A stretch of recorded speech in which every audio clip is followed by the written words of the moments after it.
Welcome to Lecture 2, Quantum Theory and the Electronic Structure of Atoms. Part 1 starts with energy and energy changes. Energy is the capacity to do work or to transfer heat.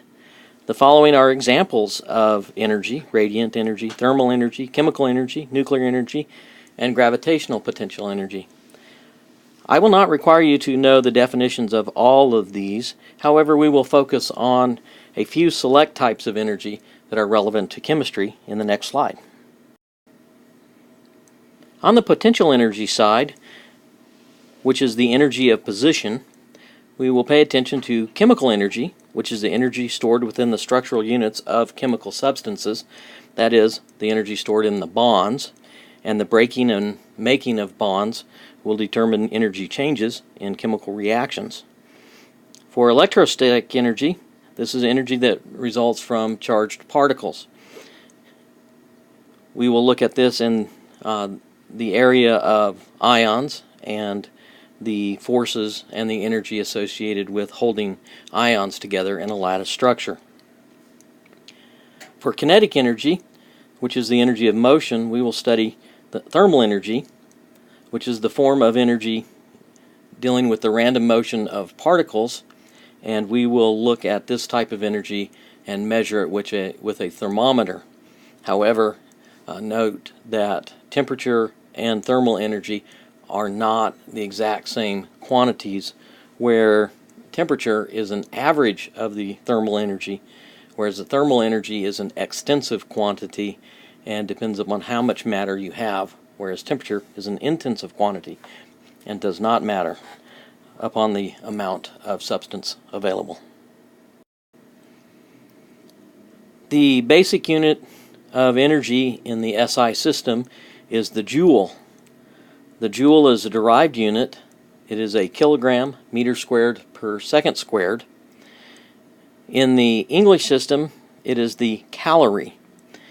And a calorie is defined as 4.184 joules. This is a definition and is an exact conversion. The calorie comes from water and the energy it takes to heat 1 gram of water 1 degree Celsius, basically from 4 degrees Celsius to 5 degrees Celsius.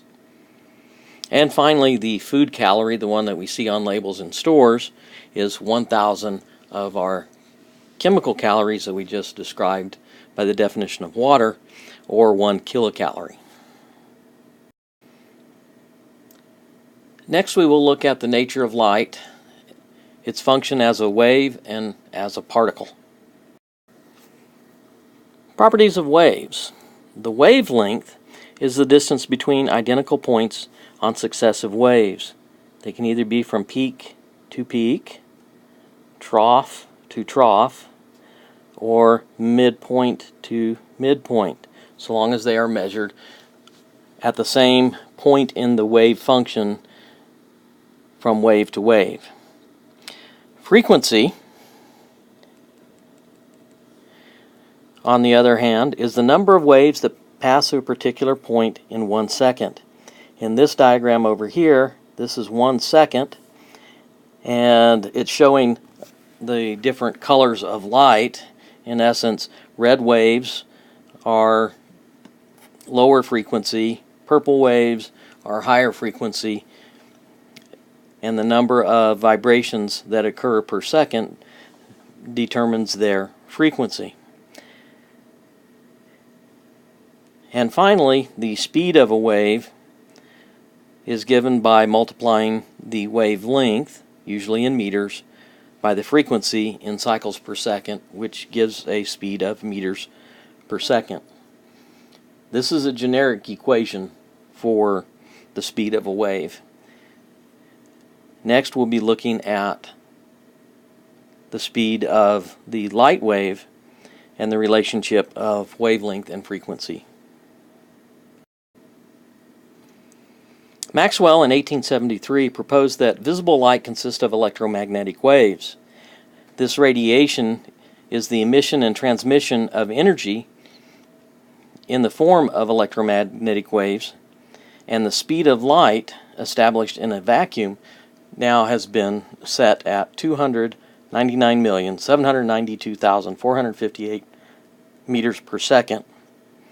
So in essence, if we look at the equation for wavelength and frequency, the wavelength of a light wave times the frequency of a light wave will be 299,792,458 meters per second. Or shortened, we are either going to use this value of 2.9979 times 10 to the 8th meters per second when we desire our wavelengths in meters, or we will use 2.9979 times 10 to the 17th nanometers per second when we desire to use or get our answers in nanometers. Looking at the full electromagnetic spectrum, we have X-rays over here at the high energy end, and long radio waves over here at the low energy end, and in the middle, of course, is the visible spectrum. Please note that the visible spectrum basically runs from 400 nanometers to 700 nanometers, with 400 nanometers being the blue end and the higher energy end, and 700 nanometers being the red end or the lower energy end of the electromagnetic visible spectrum. And again, also note that we measure these in nanometers. So let's take a moment and do a calculation. We find that a photon has a frequency of 6.0 times 10 to the 14th hertz.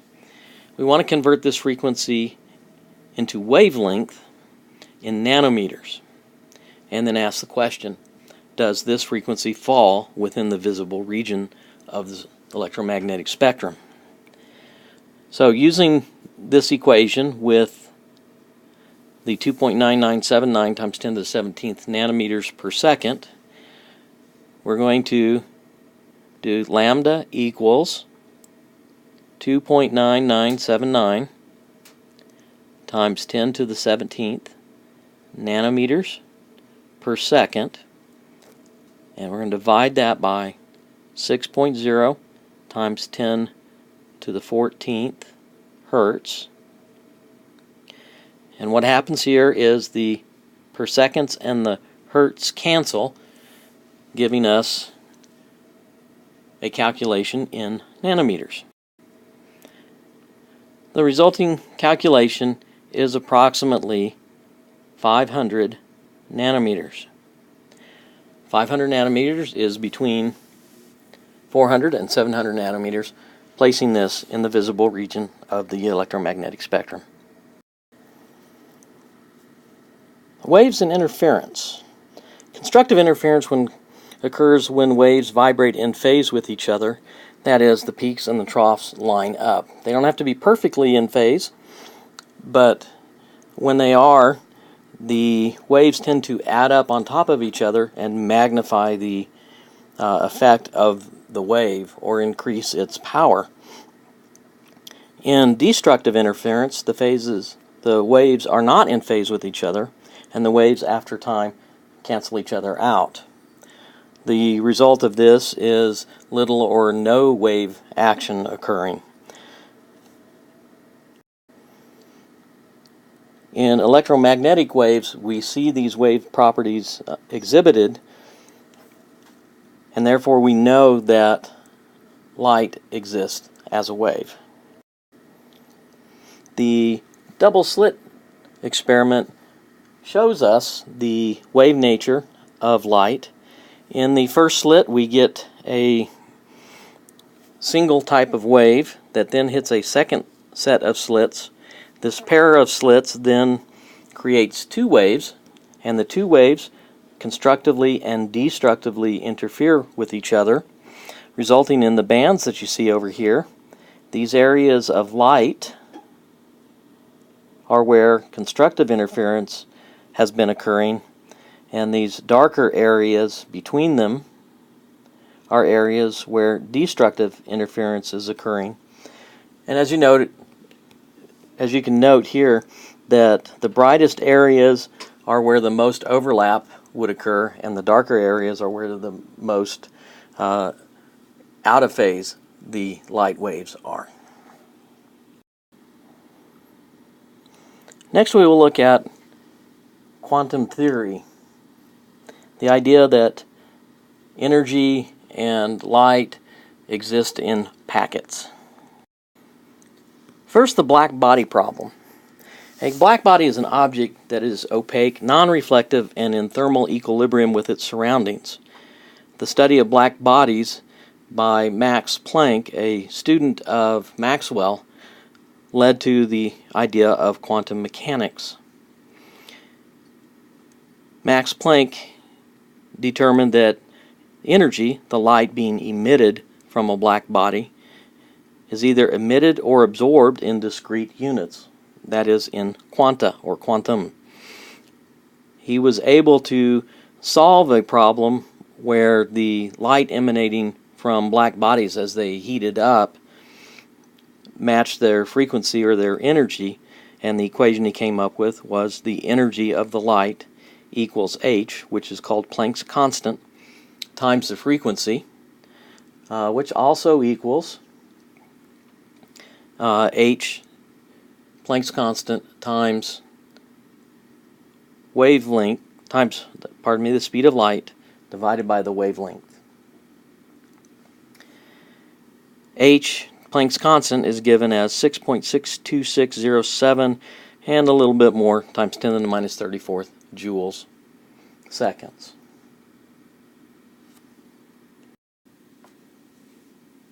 Because electrons and light are associated with each other in the atom, when a copper metal is bombarded with high energy electrons, it emits X-rays.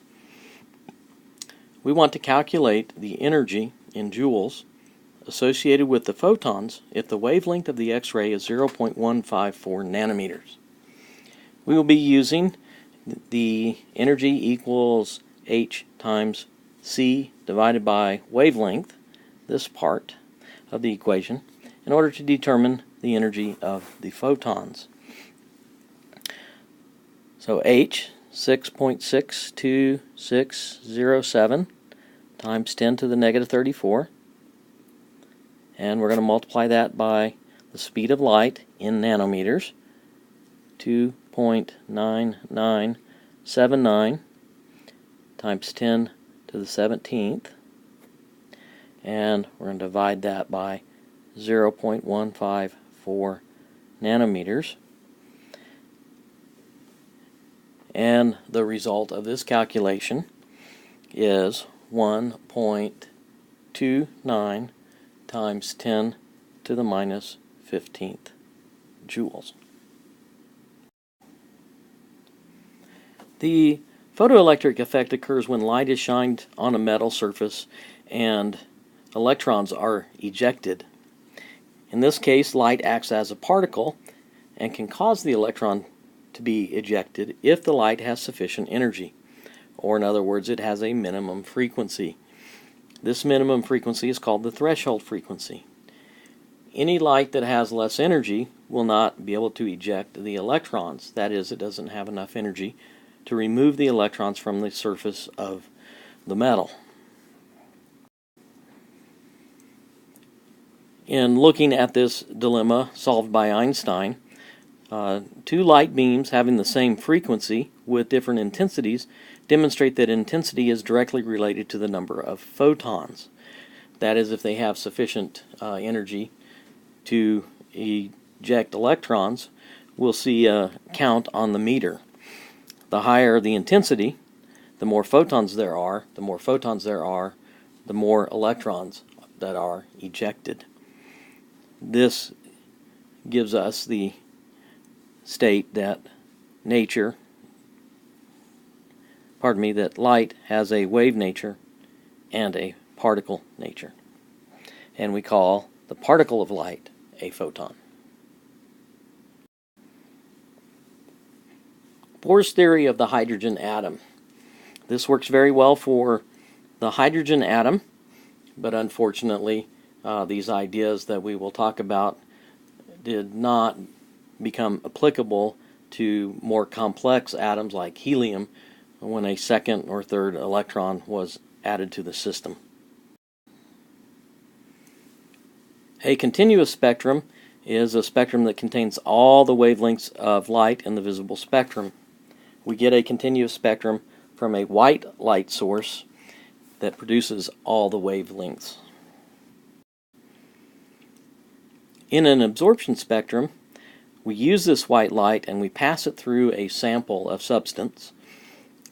The sample then absorbs some of the light at the energy that corresponds to the electron jumps in that particular substance.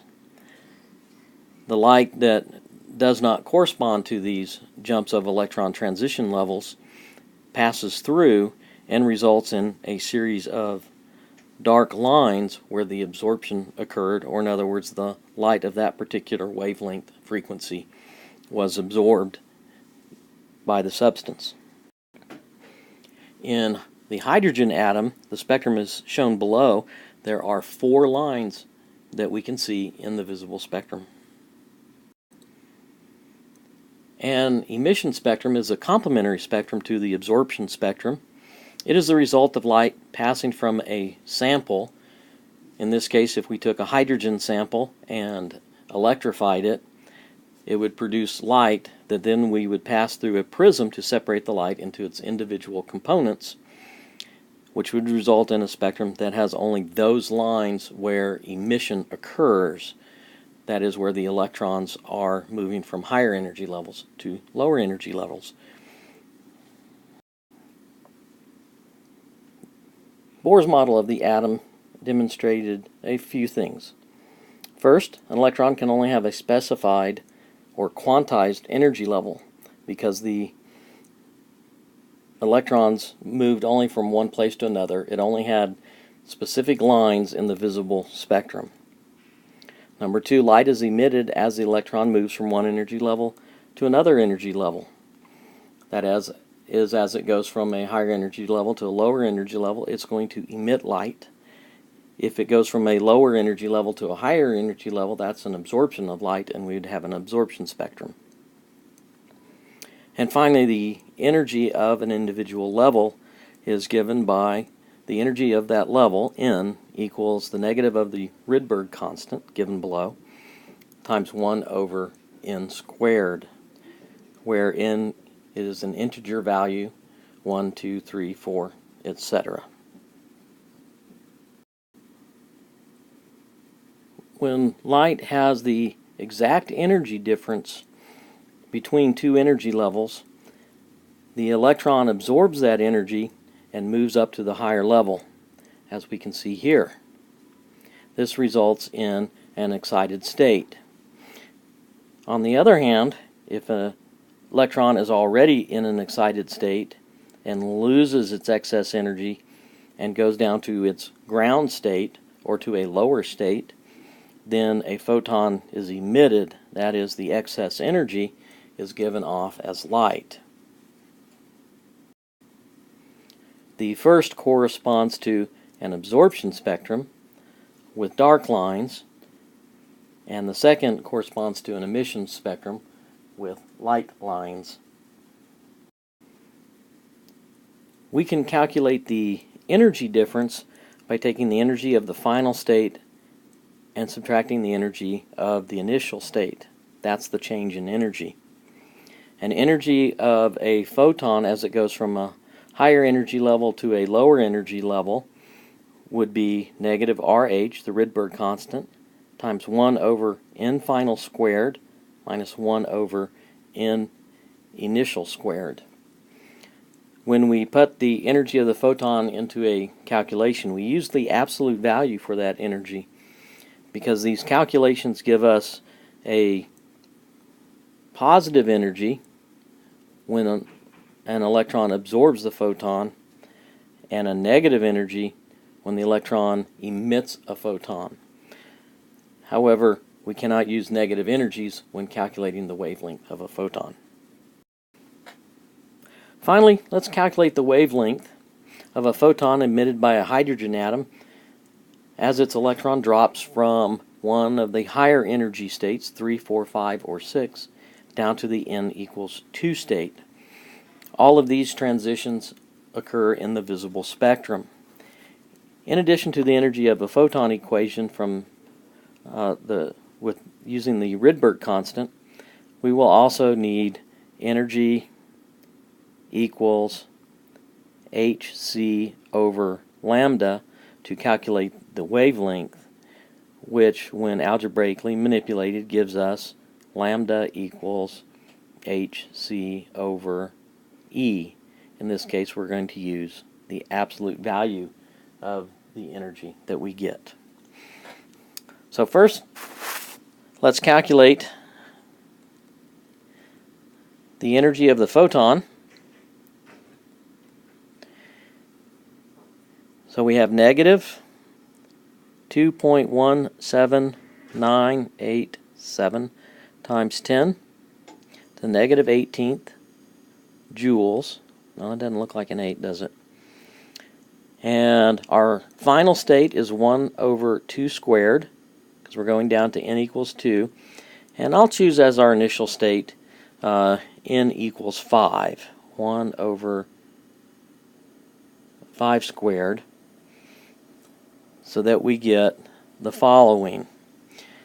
Negative 2.1797 times 10 to the negative 18th joules, 1 over 4 minus 1 over 25, which equals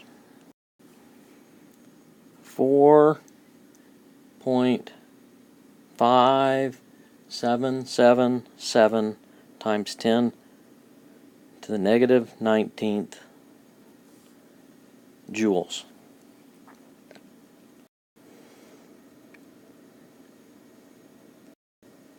And now, putting that into our equation,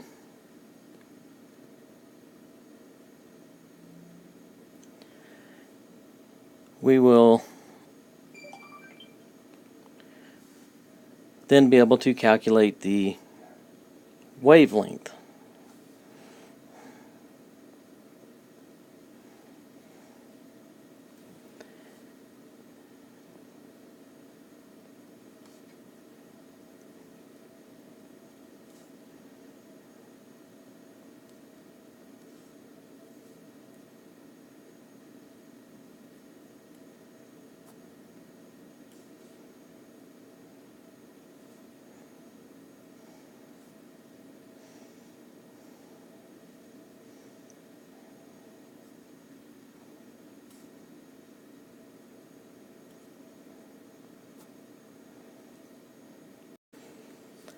The result of this calculation is 433.94 nanometers, which corresponds to one of the lines that we see in the emission spectrum of the hydrogen atom.